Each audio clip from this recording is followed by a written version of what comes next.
पंडित दीनदयाल उपाध्याय नगर मुगलसराय के पचपेड़वा स्थित SRVS college में भारतीय जनता पार्टी द्वारा पूर्व केंद्रीय मंत्री और लोकसभा प्रत्याशी डॉक्टर महेंद्र नाथ पांडे की मौजूदगी में मतदाता अभिनंदन समारोह आयोजित किया गया। समारोह में लोगों के संबोधन में विधायक रमेश जायसवाल ने कहा कि मुगलसराय विधानसभा क्षेत्र की जनता आपके साथ थी और आगे भी आपके साथ रहेगी। कार्यक्रम में आए लोगों को संबोधित करते हुए पूर्व केंद्रीय मंत्री ने कहा कि प्रदेश में भाजपा की सरकार आने पर अपराधियों को बड़ी कार्रवाई की गई।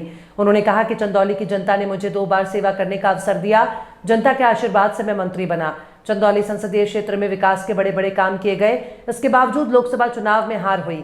मैं इस शहर को स्वीकार करता हूं और कार्यकर्ताओं ने जो मेरे साथ दिन रात रहकर काम किया उनका आभार प्रकट करता हूं। मेरे अंदर कोई कमी रह गई होगी उसे दूर करने का प्रयास करूंगा और कार्यकर्ताओं के साथ पार्टी के लिए काम करता रहूंगा। उन्होंने लोकसभा चुनाव 2014 और 19 के विधानसभा वार जीत के आंकड़े पेश कर कार्यकर्ताओं को आईना दिखाते हुए संगठन के लिए जुट जाने की अपील की और सरकार की योजनाओं और नीतियों को लोगों तक पहुंचाने का आह्वान किया। मंत्री जी, क्या कार्यक्रम था? आज यहाँ पर पार्टी के प्रदेश के निर्देश के क्रम में जो लोकसभा चुनाव में भाजपा के जिन मतदाताओं ने मतदान किया उनका अभिनंदन का कार्यक्रम था और उनके माध्यम से पूरे समस्त लोकसभा के मतदाताओं का अभिनंदन। मंत्री जी, सुप्रीम कोर्ट ने तलाकशुदा मुस्लिम महिला को अपने पूर्व पति से भरण पोषण के दावा करने का फैसला सुनाया, क्या कहना चाहते हैं?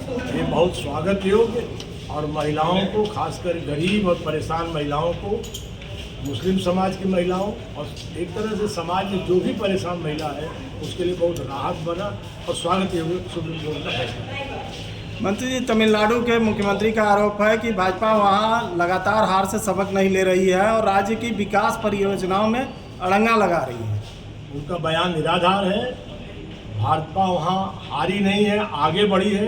पिछले चुनाव से 3 गुना वोट भाजपा का बढ़ा है और भारतीय जनता पार्टी की केंद्र की सरकार लगातार दक्षिण भारत के विकास और संवर्धन पर काम कर रही है। स्टालिन का आरोप निराधार।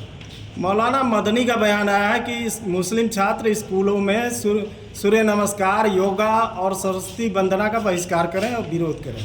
मदनी साहब मुस्लिम समाज के लोगों को 16वीं शताब्दी में ले जाना चाहते हैं। मैं चाहूँगा कि उनको 21वीं शताब्दी में लेके आगे बढ़ें। वो मलेशिया, इंडोनेशिया, गल्फ कंट्री के मुस्लिम देशों में जहाँ सब जगह योग को स्वीकार किया गया है, प्रगति है वहाँ, उससे यहाँ के लोगों को जोड़े, न कि उन्हें तकियानुसी बातें सिखाएं। अखिलेश यादव का बयान आया है आगरा एक्सप्रेस वे पे दुर्घटना पे जिसमें 18 लोगों की मौत हो गई थी। उस पर कहा कि यह प्रदेश सरकार की लापरवाही का परिणाम है। वह सड़क अखिलेश के ज़माने में ही बनी थी। उसकी तकनीकी परिस्थितियाँ क्या थी अखिलेश बखूबी जानते हैं और सारा प्रदेश जानता है कि कैसे वहाँ पर पहले ज़मीनें खरीदी गई और फिर उन ज़मीनों के किनारे किनारे घुमा के एक्सप्रेसवे बनाया गया।